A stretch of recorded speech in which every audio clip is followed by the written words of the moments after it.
ನಮಸ್ಕಾರ ಸ್ನೇಹಿತರೆ. ಗಂಗಾಪುರ ಎಂಬ ಪುಟ್ಟ ಹಳ್ಳಿಯು ಆಳಂದ ತಾಲೂಕಿನ ಕಲಬುರಗಿ ಜಿಲ್ಲೆಯ ಕರ್ನಾಟಕ ರಾಜ್ಯದಲ್ಲಿ ಬರುವಂಥ ಒಂದು ಚಿಕ್ಕ ಹಳ್ಳಿಯಾಗಿದೆ.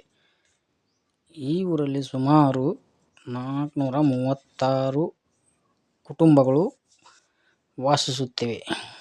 ಈ ಊರಿನ ಒಟ್ಟು ಜನಸಂಖ್ಯೆಯು ಸುಮಾರು 2340. ಅದೇನು 2011ರ ಜನಗಣತಿ ಪ್ರಕಾರ. ಇದರಲ್ಲಿ ಪುರುಷರ ಸಂಖ್ಯೆ 1190 ಮತ್ತು ಮಹಿಳೆಯರ ಸಂಖ್ಯೆ 1150. ಈ ಹಳ್ಳಿಯ ಲಿಂಗಾನುಪಾತವನ್ನು ನೋಡಬೇಕಾದ್ರೆ 966. ಮಕ್ಕಳ ಲಿಂಗಾನುಪಾತವು 1144.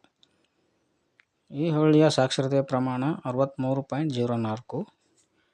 ಅದೇ ರೀತಿಯಾಗಿ ಪುರುಷರ ಸಾಕ್ಷರತೆಯ ಪ್ರಮಾಣ 73.62.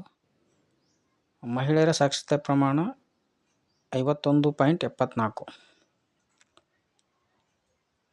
ಫಸ್ಟ್ ಟೈಮ್ ನಮ್ಮ ಯೂಟ್ಯೂಬ್ ಚಾನಲ್ ನೋಡ್ತಿದ್ದರೆ ದಯವಿಟ್ಟು ಸಬ್ಸ್ಕ್ರೈಬ್ ಮಾಡಿ. ವಿಡಿಯೋ ಇಷ್ಟವಾದರೆ ಒಂದು ಲೈಕ್ ಮಾಡಿ, ಫಾಲೋ ಮಾಡಿ.